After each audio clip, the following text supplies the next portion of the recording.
Hello நண்பர்களே, வணக்கம். நான் உங்கள் பிரியா. நம்ம இன்றைக்கி பார்க்க போகிற பதிவு என்ன அப்படின்னு பார்த்தீங்கன்னா, நாளைக்கு நம்மளுக்கு மார்கழி மாதம் வரக்கூடிய குபேர கிருத்திகைன்னு நம்ம சொல்லலாம். நாளைக்கு நம்மளோட முருகப்பெருமானுக்கு உகந்த நாள் கிருத்திகை. ஸோ அவங்க எல்லாருக்குமே தெரிஞ்சிருக்கும். இந்த பதிவு நீங்கள் பார்க்கக்கூடிய முருக பக்தர்களாக இருந்தீங்க அப்படின்னா மறக்காமல் ஓம் சரவண பவான்னு சொல்லிவிட்டு நம்மளோட கமெண்ட் பாக்ஸில் கமெண்ட் போஸ்ட் பண்ணுங்கள். நம்மளோட சேனலை சப்ஸ்கிரைப் பண்ணி சேனலுக்கு சப்போர்ட் பண்ணுங்கள். நீங்கள் சப்ஸ்கிரைப் பண்ணிங்க அப்படின்னா சேனல் க்ரோத் ஆகிறதுக்கு ஹெல்ப்பாக இருக்கும். இப்போ வாங்க நம்ம பதிவுக்குள்ளே போகலாம்.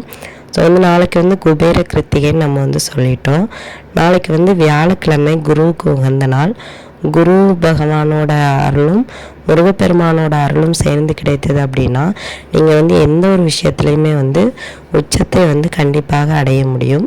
ஸோ அதனால தான் நாளைக்கு குபேர கிருத்திகை அப்படின்னு சொல்லியிருந்தேன். அதுவும் இந்த மார்கழி மாதம் வரக்கூடிய நம்மளுக்கு கடைசி கிருத்திகைன்னு நம்ம சொல்லலாம். மார்கழி மாதம் இன்னும் ஒரு 4-5 நாளையில் முடிய போகுது.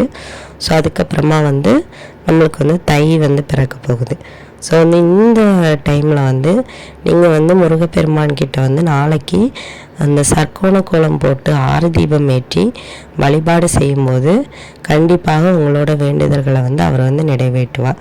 கூடவே ஒரு மஞ்சள் நிற துணியில் நான் சொல்லக்கூடிய இந்த பொருட்களையும் சேர்த்து வச்சிங்க அப்படின்னா கண்டிப்பாக உங்களுக்கு பண வீண் விரயமாகிறது, பணம் தேவையில்லாமல் செலவாகிறது, இது எல்லாமே குறையும். இந்த விஷயங்களை நீங்கள் எப்போ பண்ணணும் அப்படின்னு பார்த்தீங்கன்னா, நீங்கள் நாளை மாலை ஒரு 5:30க்கு மேலே நீங்கள் பண்ணலாம். இல்லை ஒரு நேரம் 8 to 9 அந்த டைமில் பண்ணலாம். இது மெயினாக எதுக்காகனா பண விரயத்துக்கும் அப்புறம் நகை வாங்கணும்னு நிறைய பேர் ஆசைப்படுவாங்க. ஆனால் அவங்களால வாங்கவே முடியாது.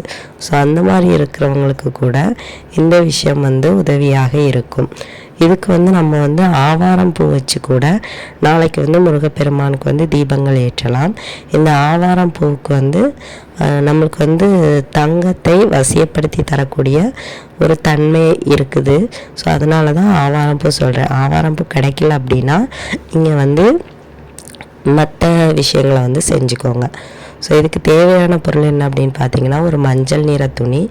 வியாழனுக்கு உகந்தது மஞ்சள். ஸோ நாளைக்கு வியாழக்கிழமை.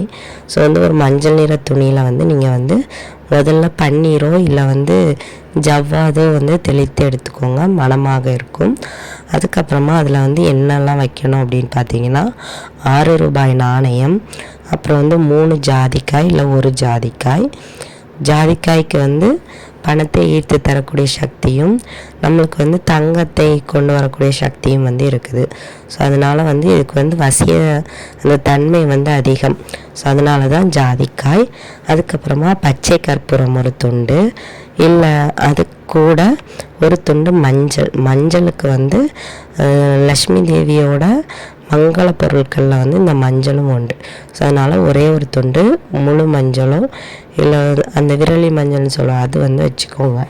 அதுக்கப்புறமா வேறு என்ன வைக்கணும் அப்படின்னு பார்த்தீங்கன்னா, தங்க நாணயம் இருந்ததுன்னா தங்க நாணயம், இல்லை வெள்ளி நாணயம் இருந்ததுன்னா வெள்ளி நாணயம். அப்படி ரெண்டுமே இல்லை அப்படின்னா தங்கத்தில் ஏதாவது சின்ன பொருளோ வெள்ளியில் ஏதாவது ஒரு மோதிரம்னாலும் வச்சாலும் போதுமானது. வச்சுட்டு ஒரு மஞ்சள் நிற நூல் கொண்டு இதை நீங்கள் கட்டணும். இல்லை வெள்ளை நூல் இருக்குது அப்படின்னா அதில் மஞ்சள் முக்கி நீங்கள் கட்டணும். கட்டிட்டு இதை உங்கள் உள்ளங்கையில் வச்சு உங்களோட வேண்டுதலை முருகப்பெருமான்கிட்ட சொல்லுங்கள். சொல்லிவிட்டு இந்த முடிச்சை கொஞ்ச நேரம் கையிலே வச்சுட்டு வேண்டுதலை சொல்லி முடித்ததுக்கப்புறமா உங்களுக்கு என்ன முருகரோட திருநாமங்கள் தெரியுதோ அதை நீங்கள் சொல்லுங்கள். அப்படி தெரியலை அப்படின்னா 108 போற்றிகள் சொல்லலாம், கந்த சஷ்டி சொல்லலாம், அதுக்கப்புறமா வேல்மாறல் படிக்கலாம், இல்லை ஓம் சரவண பவாய நமக சொல்லலாம், இல்லை ஓம் முருகா போற்றி கூட சொல்லலாம். இப்படி எது தெரியுதோ அதை சொல்லிக்கோங்க. சொல்லி முடித்ததும் இந்த மூட்டையை முருகப்பெருமானோட காலடியில் வச்சுட்டு அது மறுநாள் கிருத்திகை நம்மளுக்கு முடியுது. மறுநாள் ஏகாதசி. ஸோ அன்னைக்கு நீங்கள் இந்த மூட்டையை எடுத்து இல்லை 6 நாட்கள் நீங்கள் முருகப்பெருமானுக்கு தொடர்ந்து தீபம் ஏற்றுங்க. அப்படி ஏற்ற முடியாதவங்க மறுநாள் வெள்ளிக்கிழமை எடுத்துருங்க. எடுத்து இதை நீங்கள் பணம் வைக்கிற இடத்துல வச்சுட்டு ஒரு 21 நாட்கள் கழித்து நீங்கள் வந்து இதில் இருக்கிற அந்த நாணயத்தை எடுத்து பணம் வைக்கிற இடத்துல வச்சுக்கோங்க. ஜாதிக்காய் எடுத்து நீங்கள் வந்து உங்கள் முகத்துக்கோ இல்லை யூஸ் பண்ணலாம். மஞ்சளையும் அதே மாதிரி யூஸ் பண்ணலாம். அப்புறம் வந்து அந்த காசு, வெள்ளி நாணயம், தங்க நாணயம் எதாவது வச்சுருந்தீங்க அப்படின்னாலும் அதை வந்து நீங்கள் வந்து அந்த பணம் வைக்கிற இடத்துல வந்து வச்சுட்டு வரும்போது கண்டிப்பாக உங்களுக்கு வந்து பணவரவு வந்து அதிகரிக்கும். தங்க நகைகள் வாங்கணும்னு நினைக்கிறவங்க வந்து கண்டிப்பாக வாங்குவீங்க. ஸோ நம்பிக்கையோடு இந்த விஷயத்தை வந்து செஞ்சு பாருங்கள். நல்ல பலன் உங்களுக்கு வந்து கிடைக்கும். இந்த பதிவு வந்து கண்டிப்பாக உங்களுக்கு வந்து உபயோகமாக இருக்கும்னு நினைக்கிறேன். உபயோகமாக இருந்தது அப்படின்னா லைக் பண்ணி ஷேர் பண்ணுங்கள். மறக்காமல் நம்மளோட சேனலை சப்ஸ்கிரைப் பண்ணி வச்சுக்கோங்க.